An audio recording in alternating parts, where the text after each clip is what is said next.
Hello everyone. This is a channel with revenge, stories from Reddit. If you like today's story, subscribe to the channel and leave a comment. Enjoy. My dad died December 1, 2022. He briefly lived with me before his passing after a long stint of being chronically ill for the past 15 years.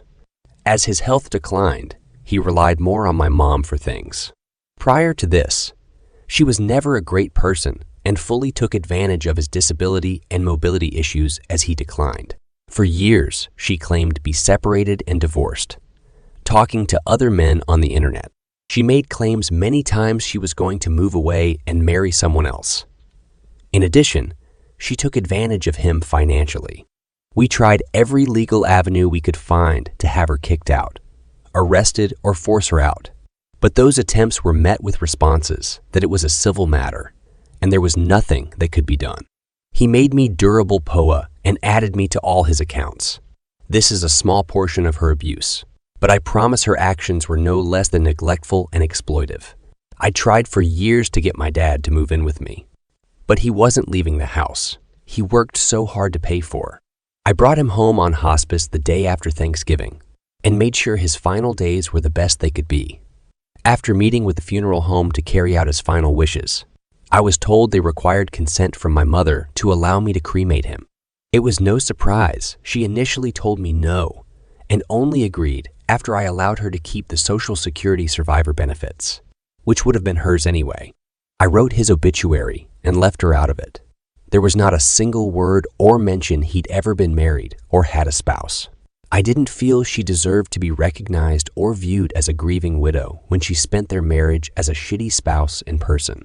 She lost her mind, and there were many questions from friends and family alike. I've spent years in therapy working through maternal narcissistic abuse, and believe if she didn't want me to talk about it, she shouldn't have done it. When people asked about it, I was honest about the years of abuse my father and I endured from her. I've completely ruined the public image and victim complex she spent years creating. I might be the villain and in this scenario, but I'd do it again in a heartbeat. The protagonist of this story decisively and ruthlessly carried out an act of vengeance that left an incredibly deep mark on the lives of everyone affected. After years of hostility and violence from his mother, the hero decided to take matters into his own hands. By excluding his mother's name from the obituary after his father's death, the hero not only renounced his connection with his mother, but also removed her from public recognition. This move can be seen as an act of final rupture and denial of her importance in his father's life. Moreover, the hero openly told friends and family about the many years of suffering he and his father endured as a result of maternal violence.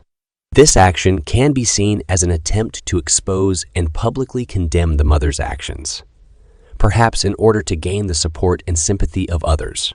The protagonist's revenge, although it created a wave of indignation and questions, allowed him to express his feelings and openly react to the many years of violence and humiliation that he experienced. This action, although controversial, was a way for him to regain his self-esteem and dignity after years of suffering.